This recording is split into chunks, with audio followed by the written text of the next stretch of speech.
High, আজকের recipe সয়াবিনের তরকারি। তার জন্য প্রথমে আমি একটা কড়াই নিয়ে নিয়েছি। কড়াইটার মধ্যে আমি পরিমাণ মতো জল দিয়ে দেবো সয়াবিনটাকে সিদ্ধ করার জন্য। প্রথমত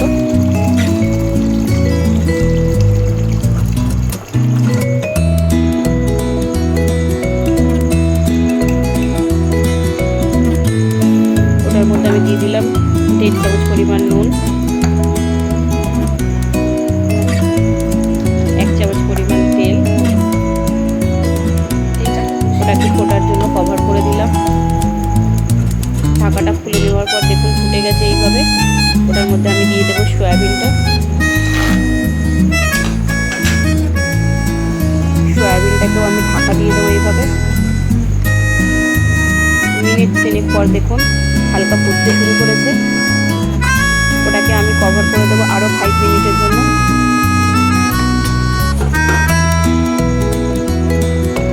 5 মিনিট পর আমি ফিরে আসলাম। ঠিক এইভাবে ফুলে উঠেছে সয়াবিনগুলো। এটাকে আমি পাশে একটা ঠান্ডা জলের পাত্রের মধ্যে দিয়ে দেবো সয়াবিনটাকে। এইভাবে ঠিক তুলে নেব।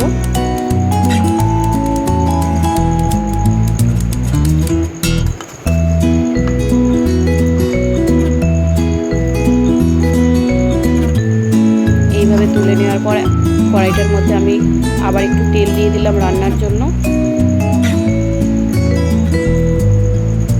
তেলটা গরম হয়ে গেলে এর মধ্যে দিয়ে দেবো আমি শুকনো লঙ্কা, 2টো শুকনো লঙ্কা দেবো। পাশের কড়াইতে আমি একটু তেল দিলাম সয়াবিনের আলুটাকে ভেজে নেওয়ার জন্য। 2টো শুকনো লঙ্কা এইভাবে ছিঁড়ে দিলাম যাতে না ফাটে তেলের মধ্যে যাবার পর। 2টো তেজপাতাও দিয়ে দেবো। এটার কালারটা একটু হালকা এসে গেলে এটার মধ্যে আমি পেঁয়াজ দিয়ে দেবো।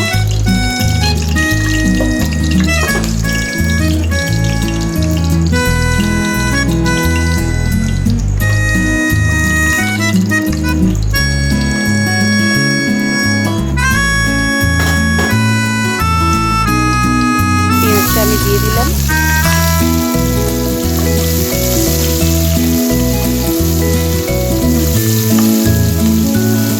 পেঁয়াজটা ভাজার সাথে সাথে ওই আরও একটা কড়ার যখন তেলটা গরম হয়ে গেছে ওটার মধ্যে আমি আলু দিয়ে দেব।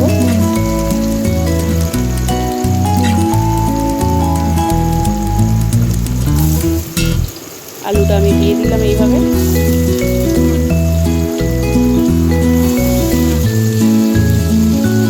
সব আলুটা আমার দেওয়া হয়ে গেছে।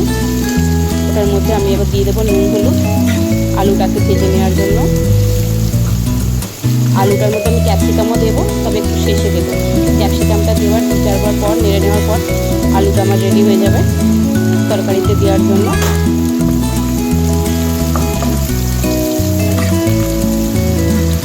এইভাবে পেঁয়াজটাকে লাল করে নেব।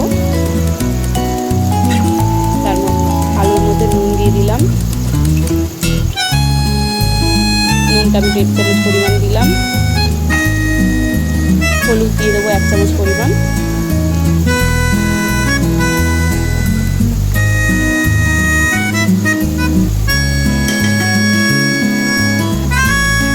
ভালোভাবে নেড়ে চেড়ে নেব আলুটাকে যাতে মশলাটা সব আলুর মধ্যে মিশে যায় পুরো আলুটার মধ্যে। এইভাবে নেড়ে চেড়ে নিলাম।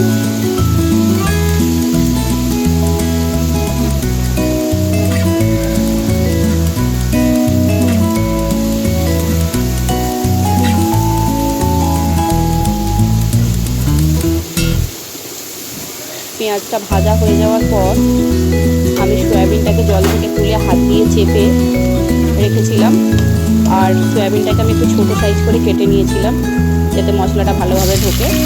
পেঁয়াজটা আমি লাল করে নেওয়ার পর সয়াবিনটা অ্যাড করলাম এটার মধ্যে।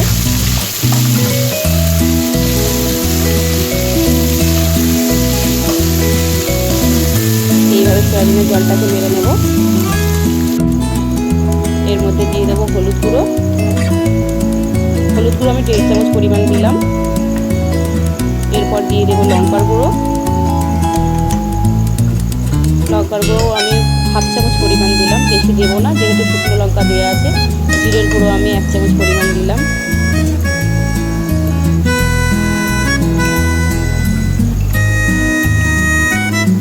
লবণটা দিয়ে দিলাম 1.5 চামচ পরিমাণ। এইভাবে ভালোভাবে একটু কষিয়ে নেব, পুরো মশলাটা এইভাবে মাখিয়ে নেব। আলুটা আমার ওইদিকে ফ্রাই হচ্ছে রীতিমতো।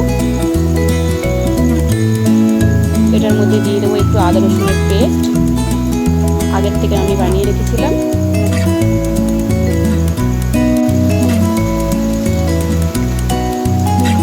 আলুটার মধ্যে আমি একটু ক্যাপসিকামও দিয়ে দিলাম, কুচিয়ে রাখা ক্যাপসিকাম।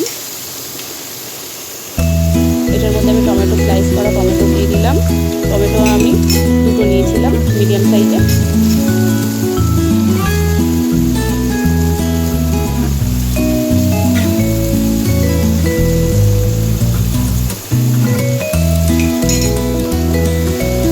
এইভাবে আমি কষিয়ে নেব ভালোভাবে।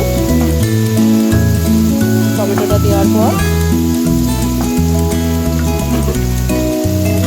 আমি আলুটাকেও একটু ভালোভাবে নেড়ে দেবো ক্যাপসিকামের সঙ্গে যাতে মিশে যায়।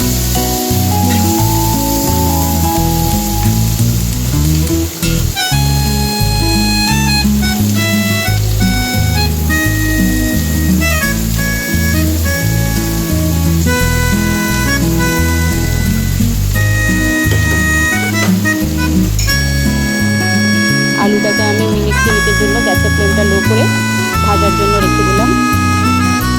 এটাকেও একটু আমি তরকারিটাকেও একটু ভালোভাবে কষিয়ে নিলাম। এটার মধ্যে দিলাম আমি একটু ভাজা মশলা। ভাজা মশলাটা দেওয়ার কারণ যাতে টেস্টটা একটু দ্বিগুণ আসে। আর একটু সানরাইসের পাউডার দিয়ে দিলাম, গুঁড়ো গরম মশলার পাউডার।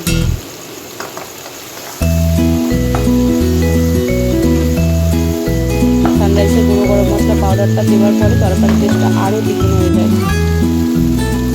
একটু জল দিয়ে দেবো কষানোর জন্য, যাতে নিচে না লেগে যায়। এইভাবে জল দিয়ে কষিয়ে নেবো অল্প একটু।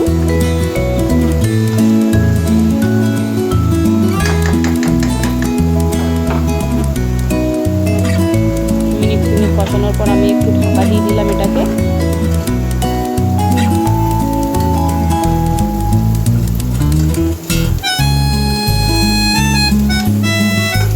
আলুটাকে এইভাবে আমি ভেজে নেব ঢাকা দেওয়ার পর।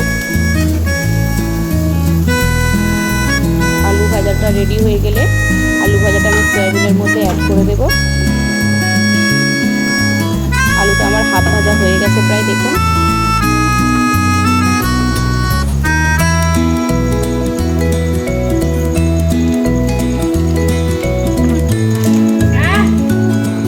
মিনিট 5 পর এই কড়াইয়ের ঢাকাটা যখন খুলবো, আলুটা তারই মধ্যে দিয়ে দেবো।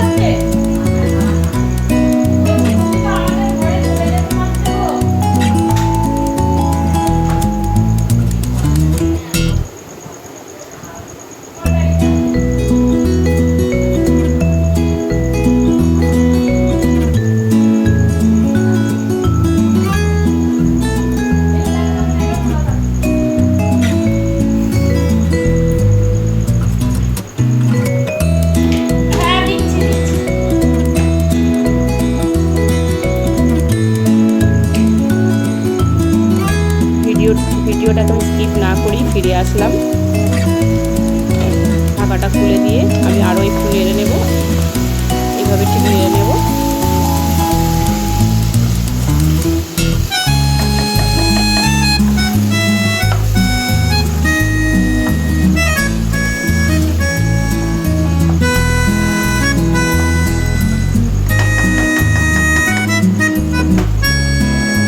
এটার মধ্যে এবার আলুটা আমি ঢেলে দেবো এইভাবে।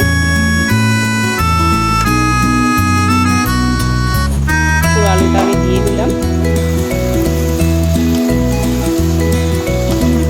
অবশ্যই ওই প্যানটার মধ্যে যতটুকু তেল লেগে আছে আমি ওর মধ্যে একটু জল দিয়ে দেবো। গ্যাসের ফ্লেমটাকে অন করে দেব। প্যানের যে মশলা তেলটা লেগে থাকবে ওই জলটা আমি কড়াইয়ের মধ্যে দিয়ে দেব ফুটে যাওয়ার পর।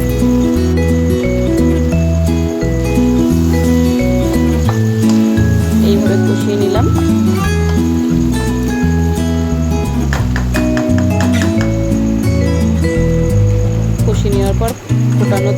ডালটা ছিল ওটাই আলুর তরকারির মধ্যে দিয়ে দিলাম সয়াবিনে।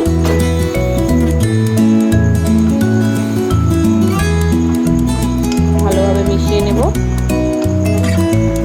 এইভাবে ঠিক দেখুন মিশিয়ে নিলাম। যেহেতু প্রথমেই আমি তেল কম দিয়েছিলাম, আলুটা আলাদা ভাজা হবে বলে, সেই জন্য ভাজার তেলটা আমি এইভাবে গরম জল করে ওটার মধ্যে দিয়ে দিলাম। আমি আরও একটু জল দিয়ে দিলাম কাপের মাধ্যমে। এই জলটার মধ্যেই আমার তরকারিটা কমপ্লিট হবে। একটা ঢাকনা দিয়ে কভার করে দিলাম। 5 মিনিট পর যখন ফুটে গেছে ওটাকে আমি আরও একটু নেড়ে চেড়ে নেব। ঠিক এইভাবে নেড়ে চেড়ে নিলাম। এটাকে আমি আরেকটু ফুটতে দেব মিনিট 2-3 জন্য।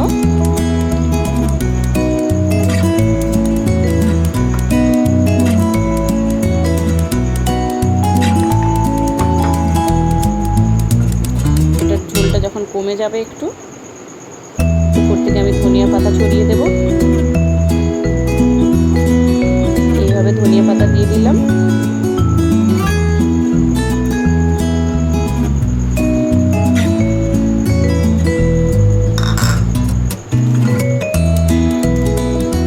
আমি উপর থেকে আরও একটু সানরাইসের গুঁড়ো গরম মশলা দিয়ে দিলাম। দেখতেও ভালো লাগবে, তরকারিতে স্মেলটাও ভালো থাকবে।